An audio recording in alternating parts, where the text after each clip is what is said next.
प्यारे मित्रों, आप सभी का हमारे चैनल पे स्वागत है। ठीक है। और चलिए स्टार्ट करते हैं। आज मित्रों हमने आपको जैसा कि पहले से ही बता रखा है कि हमारा कल द्विवेदी युग समापन हो चुका है।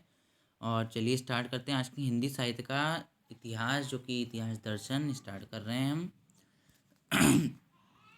और इस वीडियो में आपको मुख्य तथ्य भी बताए जाएंगे इतिहास संबंधित, काल विभाजन। ठीक है। चलिए, सामान्यतः इतिहास शब्द से सांस्कृतिक एवं राजनीतिक इतिहास का बोध होता है। ठीक है। किंतु साहित्य भी इतिहास से भिन्न ना होकर उससे जुड़ा हुआ है। साहित्य का इतिहास का अर्थ है देश काल की सीमाओं में विकसित साहित्य का समग्र रूप से अध्ययन करना। ठीक है।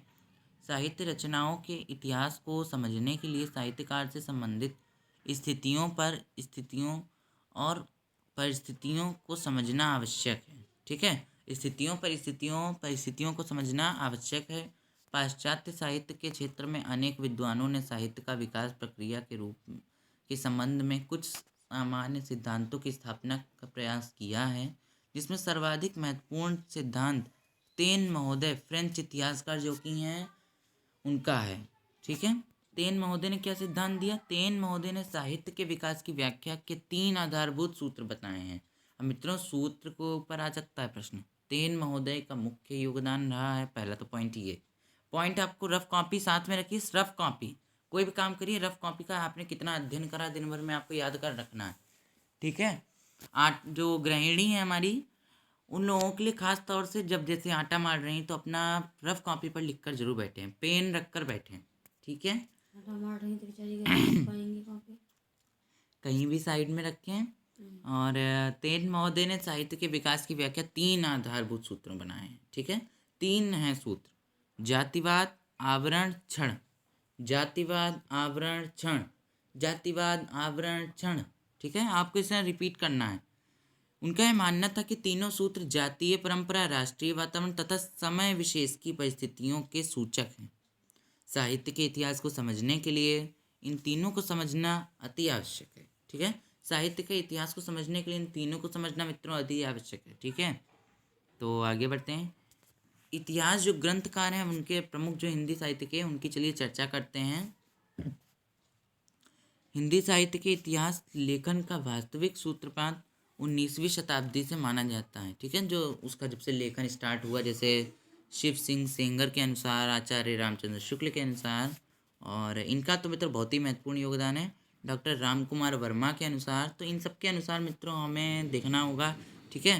तो किन किन का मतलब योगदान रहा, ये आपको याद जरूर रखना है। तो चलिए स्टार्ट करते हैं। हिंदी साहित्य के लेख तो 19वीं शताब्दी से लिखा जाने लगा था, कोई किसी के अनुसार, कोई किसी के अनुसार। मध्यकाल में भी कुछ रचनाएं एवं 84 वैष्णवन की वार्ता, 252 वार्ता, ठीक है, इस तरह से मिलती हैं, परंतु इनमें काल क्रमानुसार वर्णन नहीं मिलता है। इन हिंदी साहित्य के इतिहास ग्रंथ के अंतर्गत शामिल नहीं किया जा सकता। क्यों नहीं किया जा सकता? इसका मित्रों उत्तर आप सभी को इसी में मिल गया। ठीक है। फिलहाल तो इस तरीके का प्रश्न मित्रों आज तक नहीं बना है। इसका प्रश्न एक बार आया था जो कि विवादित था 2004 में। ठीक है। तो चलिए, निम्नलिखित कुछ प्रमुख ग्रंथकार हैं, उनके ऊपर जरा चर्चा हम करेंगे। शिव सिंह सेंगर इतिहास लेखन परंपरा से जुड़ी दूसरी रचना है। ठीक है। जिसकी रचना इन्होंने की 1883 में।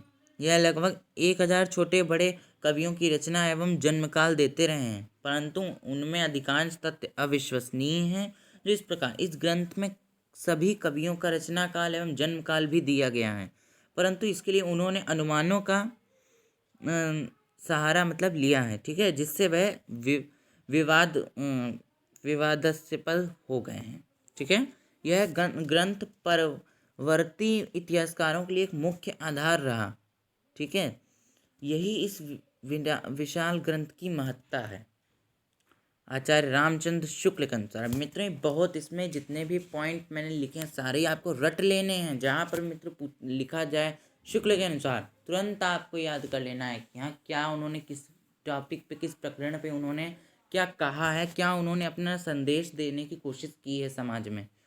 तो चलिए, आचार्य रामचंद्र शुक्ल ने वर्ष 1929 में हिंदी साहित्य का इतिहास नामक ग्रंथ लिखा। क्या ग्रंथ का नाम था? हिंदी साहित्य का इतिहास। 1929 में प्रकाशित हुआ। ठीक है। यह ग्रंथ पहले हिंदी शब्द सागर की भूमिका के रूप में लिखा गया, परंतु बाद में इसे स्वतंत्र पुस्तक का रूप दिया गया। इस ग्रंथ को हिंदी साहित्य के इतिहास का प्रस्थान बिंदु कहा गया है। इस ग्रंथ के मुख्य बिंदु निम्न है। अब मित्रों बिंदु याद रखने हैं, यही मेन पॉइंट है। मेन पॉइंट इतनी लाइनों का, 4 लाइनों का सारांश बता देते हैं दोबारा से। 1929 में उन्होंने एक बुक निकाली थी जिसका नाम था हिंदी साहित्य का इतिहास नामक एक ग्रंथ था, बुक नहीं, ठीक है। तो इतना था केवल सारांश, मुख्य सारांश। तो शुक्ल जी ने अपने इस ग्रंथ में युगीन परिस्थितियों के संदर्भ में साहित्यिक प्रवृत्तियों के विकास की बात कही है। शुक्ल जी ने अपने इस ग्रंथ में युगीन परिस्थितियों के संदर्भ में साहित्यिक प्रवृत्तियों के विकास की बात कही है। इन्होंने अपने ग्रंथ में प्रत्येक कवि की रचना के साहित्यिक विशेष पर आलोचनात्मक मत दिया है, ठीक है। इन्होंने अपने ग्रंथ में प्रत्येक कवि की रचना के साहित्यिक विशेष पर, ठीक है, आलोचनात्मक मत दिया है। शुक्ल जी ने 900 वर्ष के इतिहास को 4 खंडों में बांटने का प्रयास किया है, जो निम्न है। 900 वर्षों का जो कि इतिहास था हिंदी साहित्य का, उनको उन्होंने विभाजन उन्हीं ने किया है अच्छी तरीके से, जिसको आदिकाल को क्या बोलते हैं, वीर गाथा काल, पूर्व मध्यकाल, उत्तर मध्यकाल, आधुनिक काल। कौन कौन सा है? आदिकाल, पूर्व मध्यकाल, उत्तर मध्यकाल और आधुनिक काल। आधुनिक काल को गद्यकाल बोलते हैं, पूर्व मध्यकाल को भक्तिकाल, उत्तर मध्यकाल को रीतिकाल, आदिकाल को वीर गाथा काल, ठीक है। शुक्ल जी द्वारा दिया गया काल विभाजन अत्यंत लोकप्रिय हुआ। बाद के इतिहास लेखक कौन हैं, थोड़ा बहुत परिवर्तन कर इसी को आधार बनाकर अपने काल विभाजन एवं कालों का नामकरण प्रस्तुत किया गया। शुक्ल जी ने की भक्ति काल को निर्गुण और सगुण धारा में बांटकर पूरे उसे क्रमशः 22 उप ज्ञानश्रेय, प्रेमाश्रय, ठीक है, उन्होंने तथा राम भक्ति व कृष्ण भक्ति में बांटा। रीतिकाल के कवियों को भी उन्होंने रीतिबद्ध, रीति सिद्ध एवं रीति मुक्त कवियों में स्थान दिया। उन्होंने रीतिकालीन कवियों के आचार्य पर भी निष्कर्ष दिए हैं। आचार्य शुक्ल खोजी प्रवृत्ति के थे।